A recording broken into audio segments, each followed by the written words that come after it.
everybody, to the Family Movie Night podcast, where we want to help your family have better conversations around the content you consume. My name is Nathan, and as always, I am joined by my good friends and co-host, Mr. Donnie Dorsey, fresh from the dispatch himself, our own Benny, handing out all the wisdom he can. How you doing, Donnie?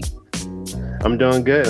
Ready to ride the rails of this conversation. Donnie, I, as long as I have known you, I just feel like Benny as a character just fits your entire view of anywhere you are, you're going to be singing, going to be having fun wherever you're at.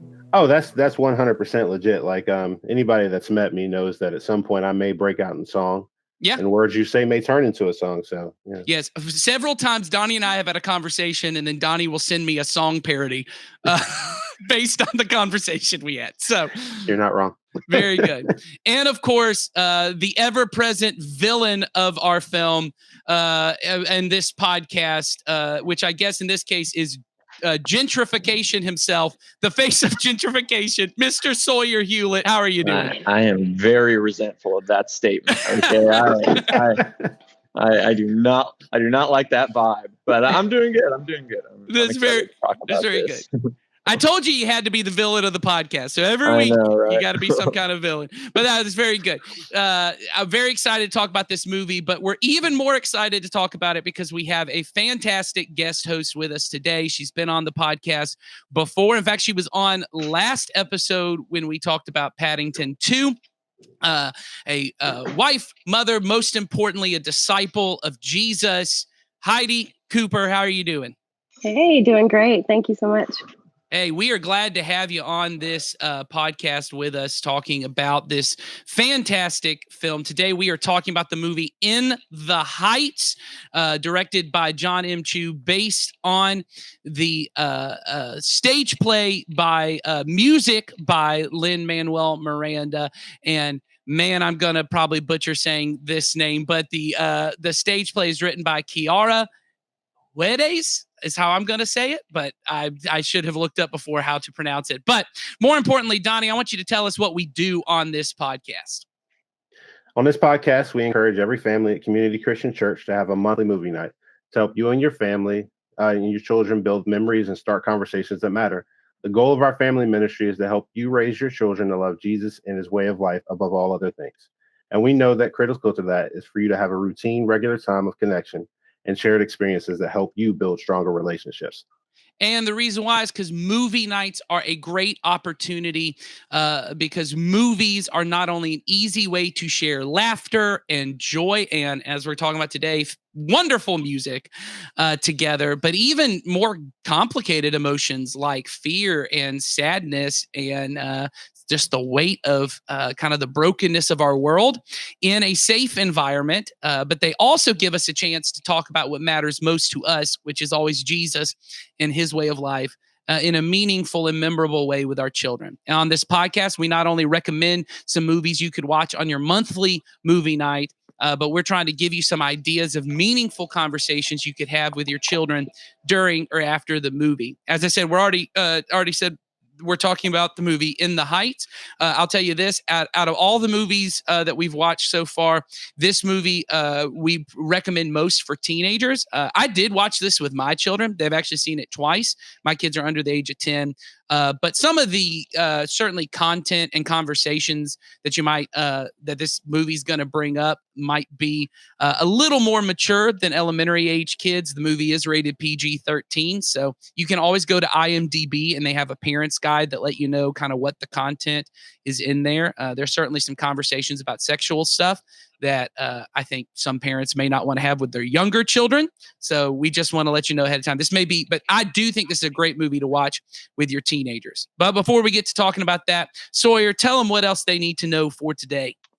If you're watching on YouTube, just like and subscribe to our channel. You can also follow us on Facebook. And if you're a parent who calls Community Christian your home, we over on Facebook, we have a lot more helpful content available to our parent group. All you have to do is go to our church Facebook page and click on the tab that says groups and find the Community Kids Parent Group. If you click join group, you'll get regular updates about events for your family and our church, as well as articles, videos, content that'll help and encourage and inspire you as a parent as you raise your children to love Jesus. We would love to see you over there.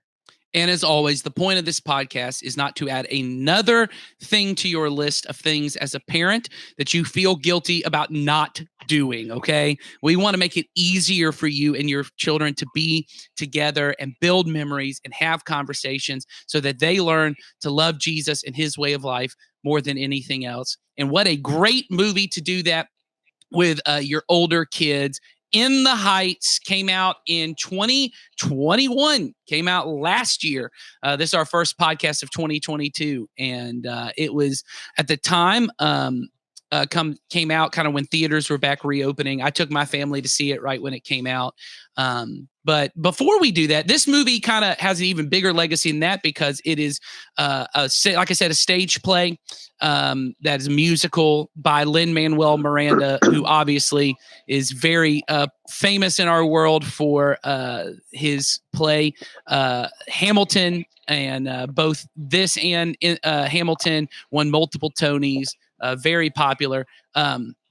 Before we get even to this movie, what's everyone's relationship with, I don't know, I say relationship with Lin-Manuel Miranda, like you know him personally, but what about Lin-Manuel Miranda? Are you a fan? Hamilton, In the Heights, I mean, anything. Moana, he had Vivo come out this year, Encanto, which came out this year, which is wonderful. If you haven't seen it, we took our kids to see it. The music is great. It shouldn't be a shock that I'm a big Lin-Manuel Miranda fan, but Donnie, I pestered you for months and months and months about listening to Hamilton. Where are you now on Lin-Manuel Miranda? Oh, definitely a fan. Like, it's kind of cool, like, to watch that when you find out the stuff that he's done after you've watched certain things, like after you go and you've watched Moana for the 27th time because your daughter won't stop singing How Far I'll Go. You start to go, I need to learn about this guy. And you start figuring that out and you realize this guy is super talented and he's very much in tune with what's going on.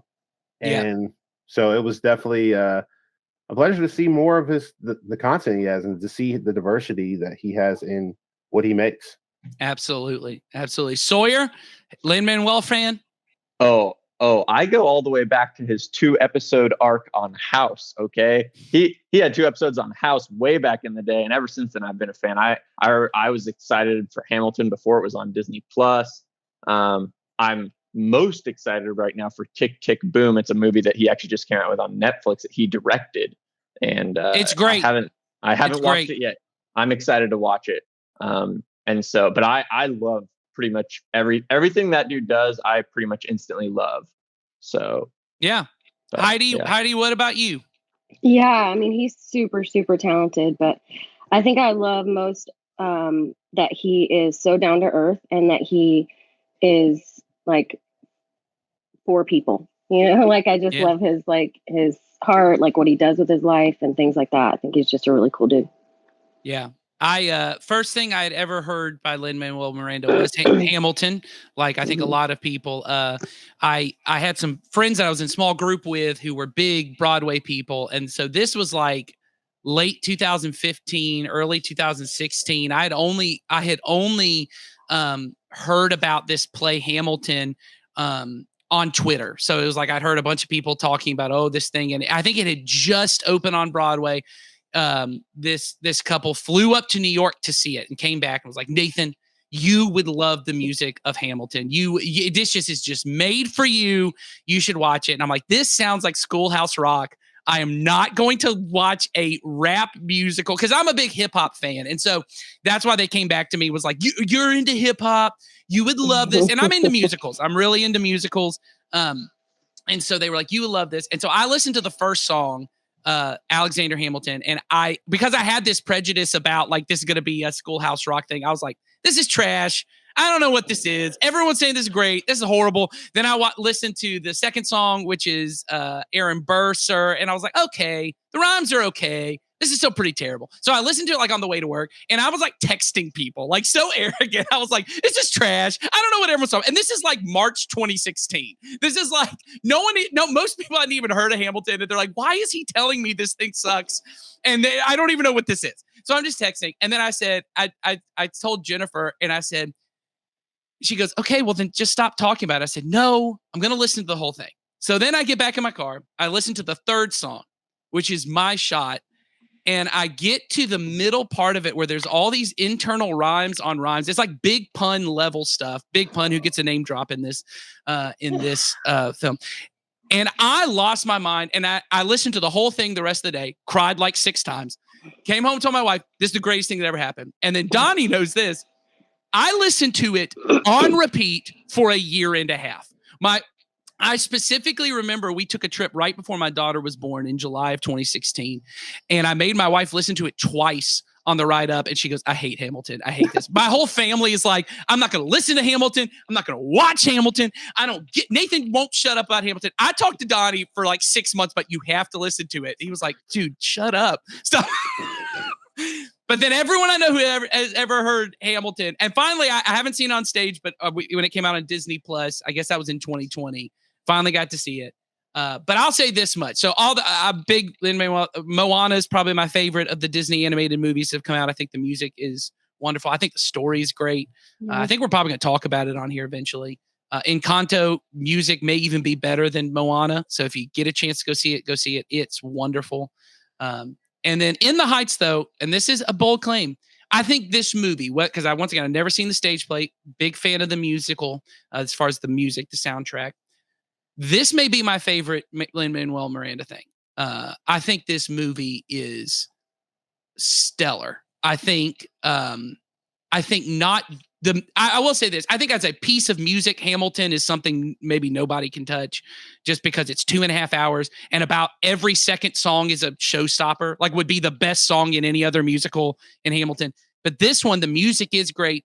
The story and the characters and what it means and represents is so powerful. I don't know. So what do you guys think about this movie? I've already thrown my cards on the table. Donnie, where are you sitting on In the Heights? I thought it was a fantastic movie. I mean, I love just the natural progression of the characters throughout. Like everything it wasn't like in your face, hey, you're just starting at this point. You get this story, and he does such a good job of developing the backstory as he's progressing the character's current time, because he does go back and say, hey, and there's a moment where he's talking, basically in the past. But it's really cool to watch him talk about it because he's so excited. Like he's so excited. And one of my favorite things is finding out the thing about his name and how that came about. That was probably my favorite. So I feel like that's kind of a spoiler a little bit because it is a very funny moment, and I don't want to take away from the funniness of that. Well, so here's what I think is interesting. I'm just going to throw it. We're going to spoil the thing. His name is. We're just going to spoil a lot of this movie because I don't think we can talk about the themes without watching it. So if you haven't watched it, you can watch it and then come talk about this. But I would encourage you just to listen to this. So when you watch it with your teenagers, you're ready to kind of discuss it. So his name is Uznavi, which comes from his father when his father is immigrating to the U.S. He sees a boat which says U.S. Navy, and he's like, this is the greatest, country I've ever come to. So I'm going to name my son that. And he thinks it's pronounced Uznavi. So he names his son that. And it's kind of this cute, funny, quaint thing. But you know what it made me think of is I know a lot of people, I have several friends who either they have immigrated to this country or their families immigrated. And they all have some story that's kind of similar of like this kind of quirky thing about their immigration. I'll say this. And I'll say this, and Heidi, we can cut this if you don't talk about it, but I know you told me at one point that you actually have 2 birthdays. Yeah. Based on kind of your family story. So do you want to share that story? Yeah. So, I mean, where I was from, and most people weren't born in hospitals or anything like that. And so I got my birth certificate like down the road a ways. And I mean, everybody has to have a godfather and a godmother sign the birth certificate. So like literally my godfather was like a dude off the street. Like they just asked him, can you come in here and sign this paper so we can get a birth certificate for our kid? Stuff like that. And I think kind of towards the Usnavi US Navy, my mom called my dad one time from Payless and she was like, I found a place where we can get shoes for all of us. And they're so cheap. They're so cheap. Some of them are buy one, get one. She was like, so they like were blown away by Payless, you know? And so it's the kind of stuff like that I love listening to like my parents talk about from when we first came here. Right. So you have a birthday that's one day on your Colombian birth certificate. No, right? it's one thing in real life and another thing on the birth certificate. Oh, gotcha. I mean, there's nobody there. Like there was nobody there to verify, and it ended up being that, and it was just like, well, it's actually not an uncommon thing at all. It's just like, well, you know, it's a typo. Oh well. I have friends that are also from Colombia that the same thing has happened. I mean, not that it's just there, but you know. Sure. Yeah. So talk about what you enjoyed about this movie, Heidi. Oh man, I enjoyed everything about it. I loved this movie so much. I kept wanting to like rewind it and watch parts again and stuff like that. And but yeah, I loved like Uznavi's spirit and his, you know, courage and passion. Like all of the characters were amazing, but I loved his perspective and you know, the way you see him kind of go throughout and the connections to, you know, his heritage and where he comes from and stuff like that is really cool to me to see that he, you know, really honors that, but also kind of, you know, does his own thing. Yeah. All right. Sawyer, what do you got for us on In the Heights? How do you feel about it? I'm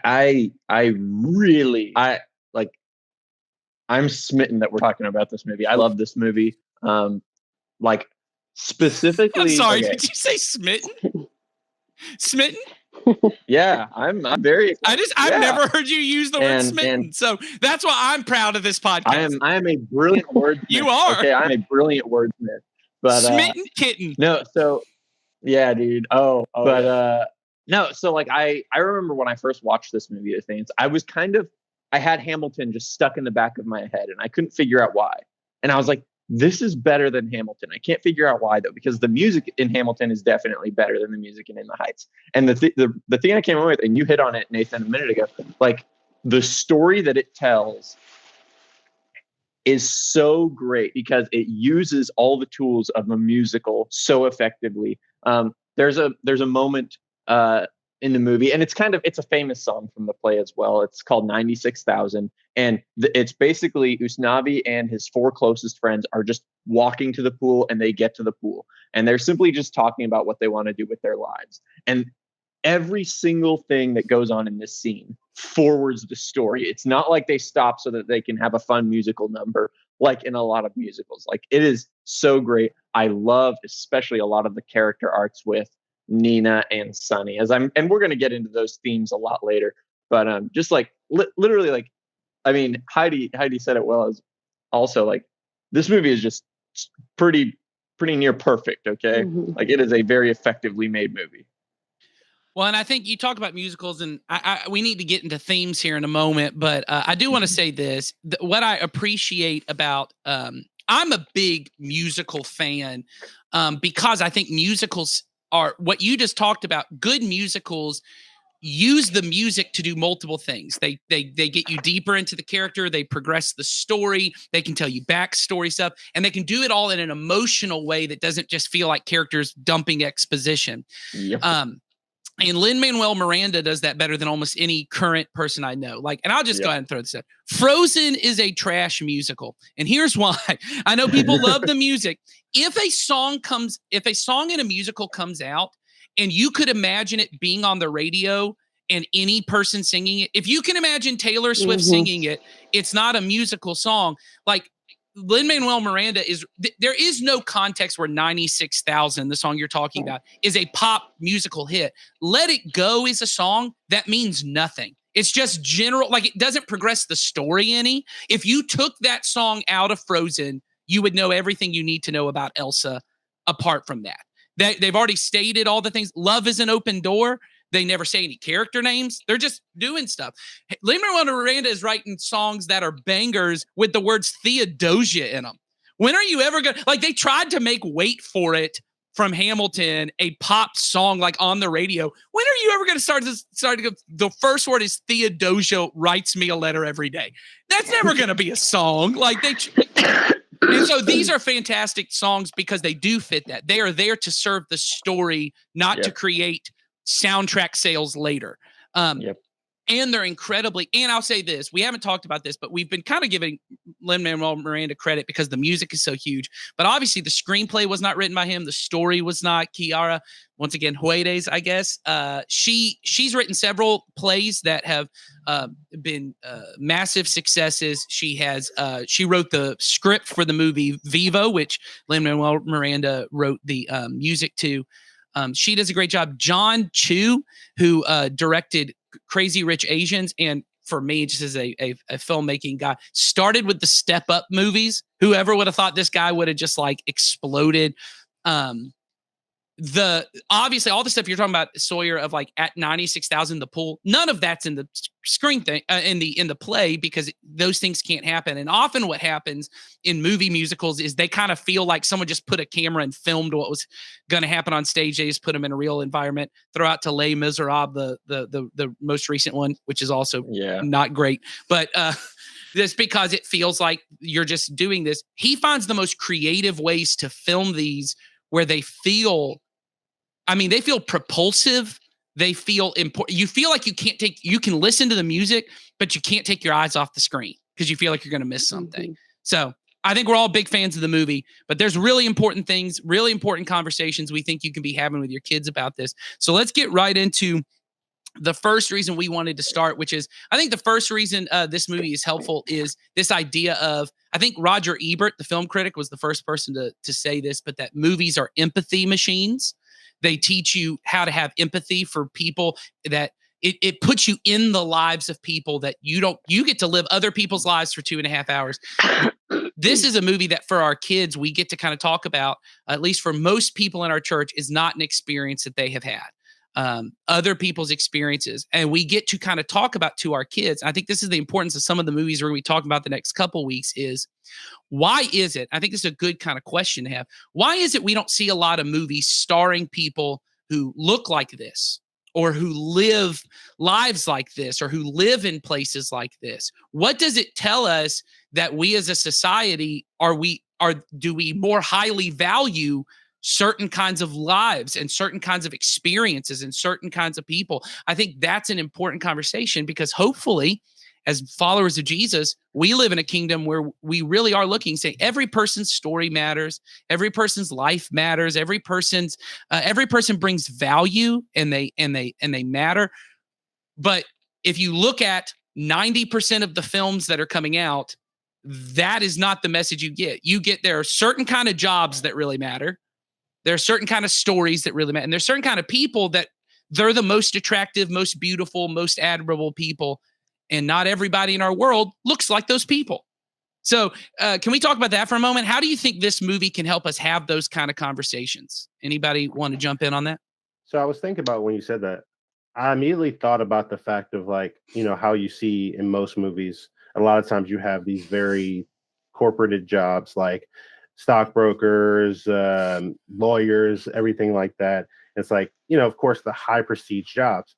But I think it's really cool to have the main character be, the owner of a corner store. Because the cool thing about it is that what I think is really cool, and I don't know if they did this intentionally, is that you have this person who's in the heart of the city interacting with everybody as they do their day-to-day things. And as a part of it, he's a part of their daily routines, whether it's, hey, come in here, you grab whatever it is that you need. And then he has an opportunity to impact people daily. Yeah. And like, it's just through little things. And like, he's constantly, like, Usnavi is constantly like trying to encourage, like, Sonny. He's like, hey, things are going to be great once we get to this point, and all these things are going to happen. And like, I love that he's constantly just like breaming from the idea of what his like dad did about the swingita. What is it? Swinita? Swinita, like, or Swinito, which is like, Little Dream or something like that, I think. Yep. And I love that he constantly goes back to that. Like, he never loses sight of that, even in the midst of everything. Well, and I like that the movie really honors and brings dignity to Usnavi's job, and not just Usnavi, but the ladies at the nail salon. Yeah. I mean, there's a great musical number that really just makes it feel like, man, this is a vital place. Like, I want to be. That's vibrant. It's colorful. Like, it's exciting. But often, and really, Usnavi's, once again, we're kind of spoiling things. His whole arc is, I want to leave this. I want a life that is more kind of what I've always dreamed it to be. But eventually he comes around to, no, this community is where I'm meant to be. I'm meant to build up this community. And the movie honors that as the bodega is a vital part of the community because so many people go in, and it honors that in a way that most movies are like, hey, you work your way up, climb up a ladder, and you get something better. Even if it doesn't better anyone else, it betters you. Yeah, he learns the camaraderie of his community so much because, like you said, that scene in the nail salon, like they're just collectively just building each other up. Right. And it's not about, hey, I need to be better than you. It's like bettering themselves. Like, I love the fact that, and I can't remember her name, who owns the actual nail salon. Yes. But she essentially is moving up. And even though, like, at a point, people are like conflicted. They're like, but you're moving to this place, or you're trying to go here. It's like, no, I'm bringing you with me. Yeah. Like, I'm not stopping you. I'm just showing you that we can continue to grow and not lose touch of who we are. Yeah. Yeah. Anybody else on this concept? Anyone got anything to add? Let's talk a little bit about this idea that I think is huge. And this kind of goes to a little bit what Donnie was talking about here. And this was kind of Sawyer's theme that you want to bring up, but this idea of making home wherever you are. Sawyer, expound a little bit about that idea. Yeah, Usnavi's whole arc is how he wants to get out. And we've talked about this and stuff like that. And then at the end, he decides, oh, wait, that wouldn't be what's best for me. What's best for me is to stay here because I have an impact in the community in which I'm currently in. And he finds out throughout the movie that there would be consequences if he left that aren't worth it. It's so much better to stay where he is, even if it's not as glamorous as he wants, because I think a big thing for him is he wants to go back to his roots in his homeland and stuff like that. Which is it, the Dominican Republic, or is it? Okay, Usnavi is from the Dominican. Yeah, that's what I thought. Anyway, so, but like he wants to go back there because that's where his roots are and stuff like that. But I think what he realizes over the course of the movie is he's put his roots down in Washington Heights so effectively that now if he were to leave, it would be too much for him. He couldn't do that. And I love his journey. And there's other characters that go on similar journey where even if they're leaving at the end of the movie, they're not leaving forever. They're coming back. Their roots are still in this community. And so they might be leaving. There's a character named Nina who's leaving to go finish up going to law school. And then she's like, I'm coming back though. I'm going to fight for people's rights and stuff like that in my community. And it's this really beautiful arc of these people who, for one reason or another, all arrive at the same conclusion that where they're at right now is the best place they can be. Yeah. Well, and I think what's interesting about this movie and that I think is powerful, and especially when we talk about like some of the stuff we're talking about here with highlighting people who look different. And in particular, I mean, let's just say this movie is primarily a Latin American cast. And there just aren't many big budget movies coming out that are primarily and that have several sequences that are spoken in Spanish, and they don't put subtitles on screen. Sometimes they do, sometimes they don't. And I think that's powerful to just see for a large group of people to be able to just see, oh, that sounds like my community. That sounds like people I know. And so I'll say this personally, my oldest daughter is Guatemalan American. And for her, she is very aware of the fact that most movies we watch that have a romantic interest that's a girl is most likely looking like her sister who's blonde hair, blue eyed. She's going to more look like that. And for her to be able, and she said this both times we've watched it, the main character, Vanessa, kind of looks like a grown up version. And I don't just mean that she's Latin American. I mean, just her face and everything looks like a grown up version of my oldest daughter. And she said, and here's what's funny, her dream is to be a fashion designer. My oldest daughter's dream is to be a fashion designer. And for her to be able to watch it, and she said several times, she looks like me.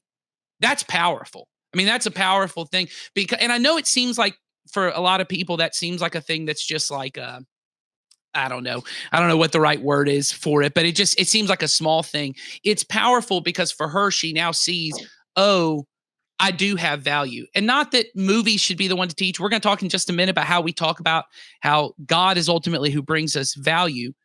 But certainly these things influence us. Watching movies, and when the only people you ever see highlighted as beautiful and admirable are people who don't look like you.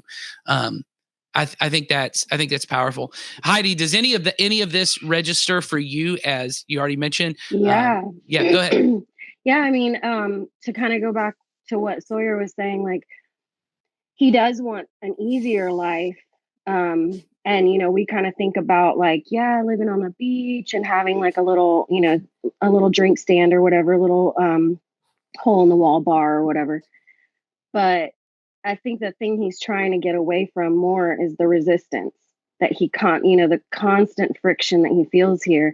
And I think that's for each of them, like they're just trying to get one step further from where they are. And so for him, he feels like getting out of this place is going to be the way that he gets out of the tension that he has to live in every day. But what he realizes that like it's not just about him, and it's kind of where Sonny's story really opens up a lot more, and you see, that he has people that matter to him, that he wants to do the hard thing, which is the right thing for them, and that to me is really powerful. And also, kind of what your daughter was talking about, or what you were talking about with your daughter is like, there, when you don't see a lot of diversity or you don't see a lot of different, women kind of portrayed in these roles as a woman, you can't change your skin color. You can't change, you can change your hair color, but it's always this thing of kind of like unattainable. It's like you will never actually look like, these people who are seen as beautiful or, charismatic or, attractive, whatever. And so I do think it's really cool to see such a mix, in this movie. Well, and I think to try and help people understand, because I have these conversations a lot with people, and I think there's this feeling of like, well, we should be teaching people that beauty is deeper than what you look like, and that is ultimately what we want to teach. Yeah. But it is inescapable in our society that all of us look at certain, and I don't just mean skin color, but I also mean body shape. And for many of us as Americans, we kind of think body shape is fully in your control, and we know it's not. I mean, there are levels of which it is, but it's not fully in there. And there are certain kinds of people that look a certain way that are held up as this is the most valuable, admirable, beautiful kind of person everyone should ascribe to. Work this kind of job, make this kind of money, look this way, even just short and tall, Yeah, I mean, Hispanic people are, notoriously not tall. There's a few of them, but they're like the minority versus, you come. And so like I am 5'1", and I have been told a lot of times how cute and adorable that is, that I'm so tiny. And I'm like, yeah, because cute and adorable is what you want. Like, when you're a teenager or a young 20s, like trying to get somebody's, like, you don't want to be cute and adorable. Like you want the long legs, you want the, all that. So yeah.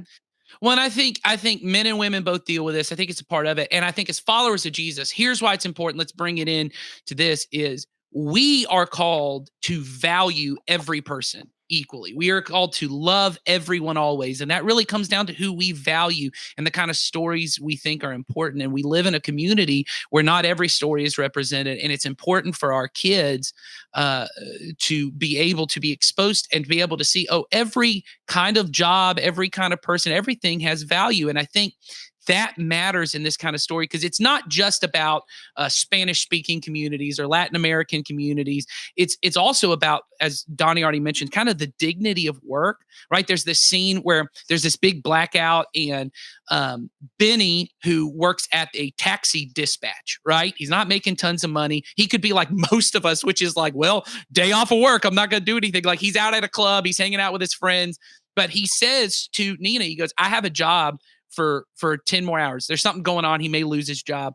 And he says, so I'm going to go do my job. And he brings this dignity to, in the middle of this emergency, I'm not going to be about me and what's best for me. I'm going to be about my community and helping people. And it really is highlighted in that moment of like, this is an honorable man. He's working a job that most people would, and I'll say this, in our affluent community would tell their kids, okay, that's like a part-time job as you work to, like, that's not a career. But he sees that as this has value and it's honorable and I'm doing something for my community that's bigger than a paycheck. Did anyone else get that vibe from any other? I mean, the nail salon has the same kind of thing. Did anyone else get those vibes? I mean, even just Usnavi with his bodega, you know, it's like Yeah.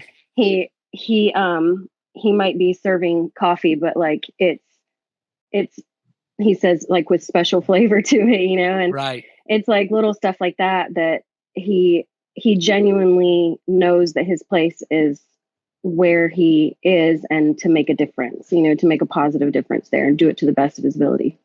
Something that I loved about that idea in this movie was how Nina sees the value in all of that. And I feel like she is like the realist in the movie. And she's kind of jaded to, I don't want to go back to Stanford and stuff like that. Like the best life is here in Washington Heights and stuff like that. And everyone's like, no, you're different. You have to get out so that you can come back and be our leader is the thing. And I really love her arc because it's this, yes, she sees how good it is, but she also can like, she's better. She can like take the extra step and stuff like that.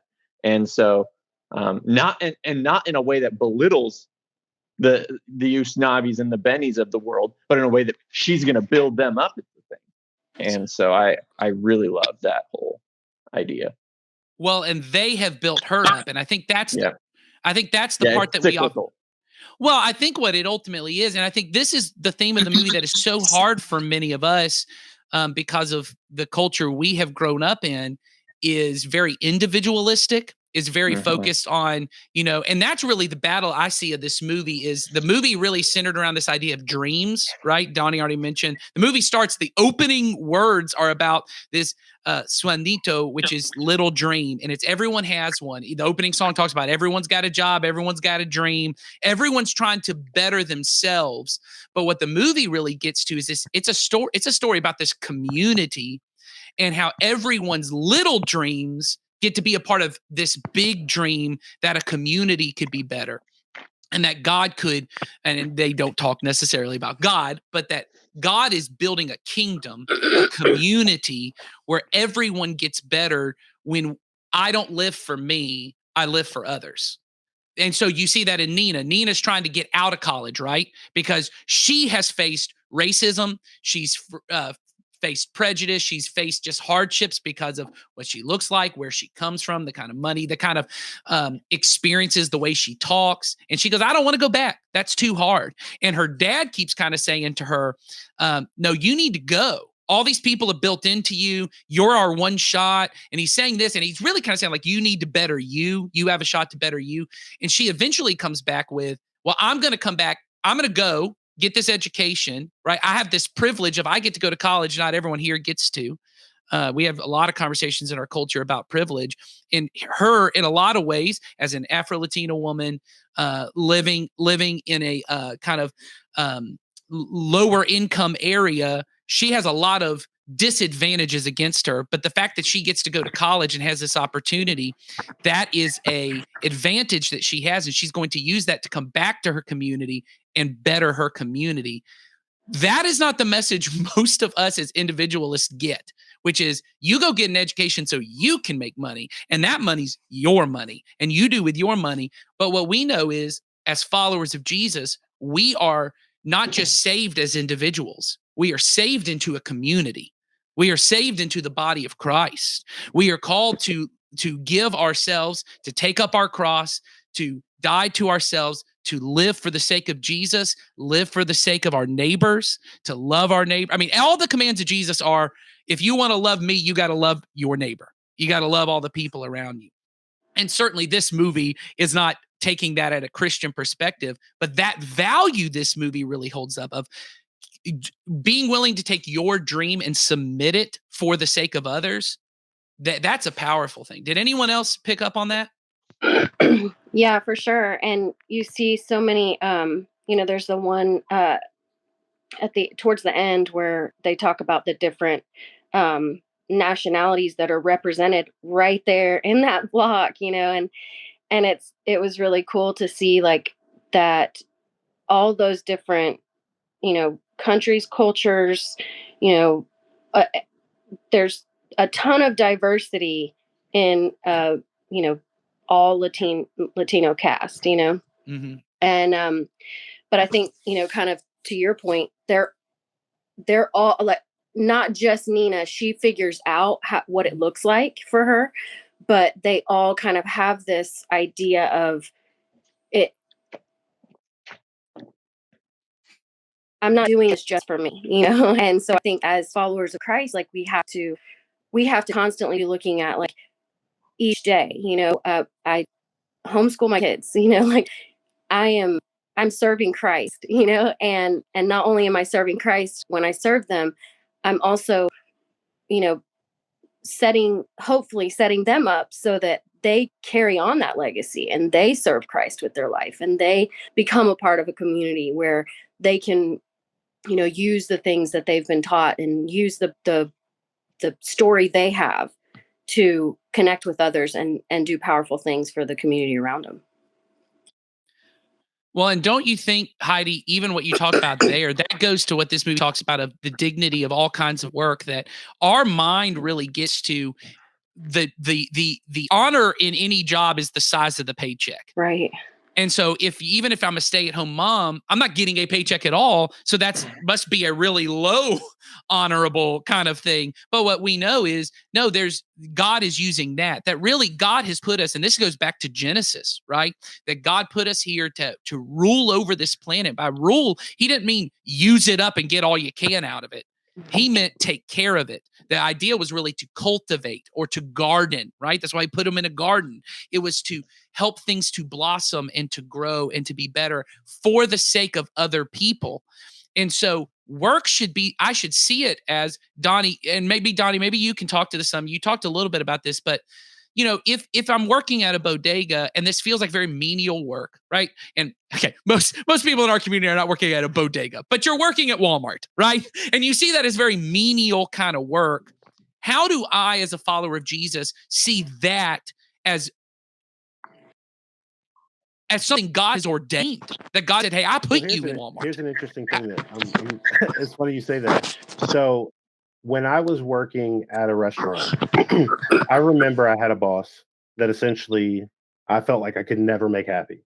But the reason why I realized, or at least what it seemed like it was that once I started focusing on I'm doing this job to serve God rather than the job itself, I don't know, like I can't tell you if that was whatever the reason was, but I can't tell you once I started focusing on that, the realization of like my boss wasn't upset.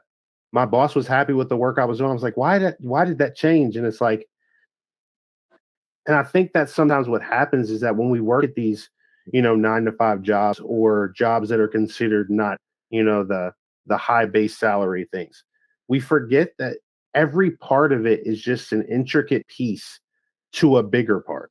And I think that as Christ followers, sometimes we forget that is that, oh, well, we have a conversation. It's like, oh, well, I'm really good at feeling people's emotions. That's a big deal because Yeah. there are people who don't have that ability to see or feel what other people feel in the moments. And it's like, someone's like, well, all I can do is I can draw. It's like, but what you may be able to depict something that someone has dreamed or thought of for a long time to turn it into a reality. And Yeah. it's like very easy, like when we're working, when someone's working a job, like, hey, I work at Walmart. What does this mean to the kingdom of God? Well, you get to interact with people that I won't get to interact with. You get to talk to people I'll never see. You get to see people at different points in their life, whether it's, hey, the single mom that's showing up to work, coming up to pick up something to go to work at 3 o'clock in the morning so she can be there for her kids, or the parents that are going really late because they don't have the time during the day because they're working so much. It's like you have an opportunity to have such an impact on them just from your interaction. You might remind them that, hey, someone loves me. And then what they see is that, hey, why do you care about me like this? He's like, because God cared about me first. Yeah. And I think that's huge. What you hit on there, Donnie, and I was actually going to bring this up, but you said it even better. I'll just say this. There's a scene, if you guys haven't watched the sitcom Superstore, which is kind of about a Walmart type atmosphere. The last episode, they give a speech about almost exactly what you said right there. Was he said, most of us feel like we're working a job that doesn't matter. But he said, we're there for people on their best days when they've got a birthday party and they got to come in and get some at the last minute and they're rushed. And we get to celebrate with people on those days. And then he goes, and then when a mom has a sick kid and she has to run out at 3 a.m. and gets like, it's almost exactly what you said. And I was moved in my spirit by, I believe, the Holy Spirit by watching a sitcom called Superstore, because it gave me this vision of the kingdom of God, which is all of our lives and all of our jobs matter when I see it as more than I'm just checking people out. When I see it as I do this in the name of Jesus, which means I care about the person on the other side of the register. Or when I stock something, I want to make this as easy for someone to find because they may be coming on the worst day of their life, right? I used to have that conversation with people when they said, it's terrible that anyone has to work on Thanksgiving. They should be with their family on Thanksgiving. And I remember saying to them, a lot of people don't even have family to be with on Thanksgiving. And the only thing they have to do is to go to the movies or to go to a restaurant or to go to a store. And you being there by saying, hey, this isn't about me getting to be with my family because I can be with my family at any time. You choosing to go in and say, I'm going to make this the best experience I can for that person. That's a God ordained, God honoring thing. Man, if we could teach our kids that, hey, it's the most important thing in life is not getting the best grades so you can get into the best college, so you can get the best highest paying job for you. But it's whatever environment you're in, looking at the people, your neighbor, the person next to you, how can I love and honor and serve them? And that's huge. And this movie gives us an opportunity to talk about that. There was one other thing I wanted to kind of that Heidi mentioned. Nathan, I wanted to mention something to what you were just saying. Like the thing that I see a lot with my husband, he interacts with lots of people, like somebody who would if they worked in retail, like Walmart or whatever. And I don't, because I'm at home. And so my interactions with people outside my home have to be intentional. Whereas when you work at a place like Walmart or Arby's or whatever, you have these opportunities, constantly throughout your day to treat people with dignity and respect. And just that base level of interaction with people, that furthers the kingdom of God. In every one-off opportunity we have, and every time we blow it, we can try again, and I think that's a really powerful thing to look at that as an opportunity, and to, regardless of how each interaction goes or how maybe a day goes, to go back and then kind of shift that thinking again. And so, to your point, if we can also get our kids to think like that, like your job isn't just to pay your car insurance, your first job at, whatever the grocery store isn't just to pay your car insurance. Like it's an opportunity for you to be out there with other people that you normally wouldn't interact with. Your lives wouldn't normally intersect. And you can do powerful things with 3 minutes. You can do powerful things with 5 minutes. And then if you don't, then you have another opportunity coming up right behind it, Yeah. because we're running out of time, I want us to get some kind of lightning round because we had tons to talk about. I don't know. Does anyone else feel guilty that we're having to, for time, we're having to be done and we haven't talked about some of the best parts of the movie? I feel terrible. I feel terrible. So lightning round, I'm going to give you 1 minute each. Is there anything, Sawyer, is there anything else you want to say about this movie that you think parents need to talk to their kids about? 1 minute, go. I think this is a great opportunity for them to also just have a conversation of not making judgments about people before you get to know them.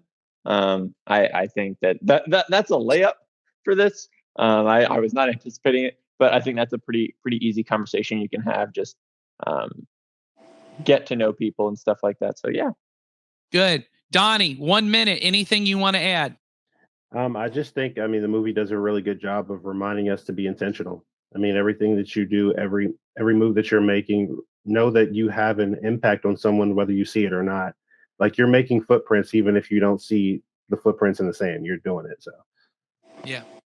Heidi, you had mentioned to me about, we haven't talked about the best character, which is clearly Abuela Claudia. Does anyone have a better character than Abuela Claudia? No. Okay, good. You had mentioned about the patience and faith song she sings. That's kind of her phrase she repeats. Yeah. What did you? Can you give me a minute on that? So I think just, that's kind of the theme that you see. Once that moment happens where, she sings that song and then things change. You see like her legacy get passed on, and all these other characters start to kind of look at their story different, and they start to say like, well, what would she want us to do? And that's kind of what we as Christ followers need to be thinking. Like, we have this amazing story of when Jesus was here and he walked among human beings just like us, and he treated everybody with dignity and value and worth. And from the person who, the lady who gets drug out and she's about to get stoned, and her to like Matthew, the tax collector, and everybody has worth, has value, has a story that can be used to further the kingdom. And so I think that is kind of the thing that I love the most about this movie. And you see that her perspective gets passed on and her legacy gets carried on by the next generation of her community. I think that's huge. All right, here's my 1 minute. I'm going to go as quick as I can. I'm just going to tell you all the moments I cried in this movie. So here we go. I'm just going to tell you everything I cried about in this movie we didn't get to talk about. So it was like 2 hours and 17 minutes long. So yeah, I'm just going to have to go through it.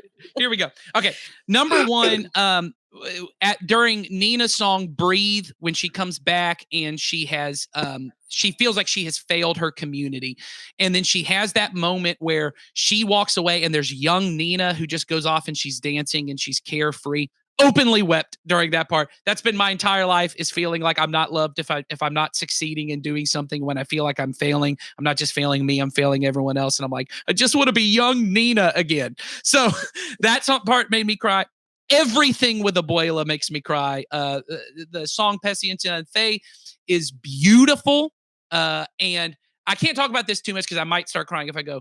We, as a culture, do not have a respect for our elders that is in this culture of, she is just held up as, in our culture, what's most honorable is being young and skinny and beautiful and that. And once you get to a certain age, there are no roles, especially in film, for people who are too old. So we're just not gonna do that. But she's that moment where they're singing Alabanza and they all show up and they've got the lights. It just made me think, this is what death is like in the kingdom of God, is that it's a beautiful thing, that we are not scared of death, that death becomes, she's ready for it. She's had this life lived for her community and for her people. And there's this moment where just everyone, and I'm getting weepy, everyone in the community shows up and there's these lights. And, there's this moment where it's like, that's what it's going to be like for for the saints, for those of us who have given our lives to the kingdom, that we arrive. And there's not just Jesus waiting for us. There's this whole community of believers, this communion of saints that is ready for us and said, well done, you did it. This is what matters. And man, I just openly my kids had to like come rub my back, be like, Daddy, calm down. Like it's too much. That's really huge. And then I think the part we didn't even get to really talk about, but that so much of this is an immigration story. There's a whole section about being a dreamer, being an undocumented immigrant, and really the story here behind this. And I think this is what we miss. The Bible is written about stories of people on the margins, immigrants, refugees, strangers, exiles, right? Everything, every person in this story is written from the perspective of a powerless person, which that song, if you know, there's a whole song in the thing about being powerless, that we're powerless, and that God elevates the powerless. Jesus came, Mary sings a song when she knows Jesus is being born that just says that God humbles the proud, but he lifts up those who live in a low state. And this movie really, not that this movie was written with the perspective of Jesus, but those values are kingdom values. And that is a beautiful thing. So anyway, I made it through without crying, so I'm okay. I almost lost it when I was talking about abuela. I will say all my kids keep saying, I want an abuela. And I said, you have an abuela. It's just, you don't call her abuela. So anyway, just a beautiful thing. Thank you guys for joining in. If you listened this far in, good on you. This was a long one, but we are glad that you guys here. And I hope you watch this movie with your kids, whether they're young or old. And once again, you do not need to have every conversation we just had. It took us 50 minutes. But if you could take one idea and just talk about it with your kids, either during or after the movie, I'm telling you get a chance to instill something in your kids. It's more powerful than all these great songs that it'll stick with them longer in their life. So we love you guys. Good luck as you parent your kids to love Jesus and his way of life even more.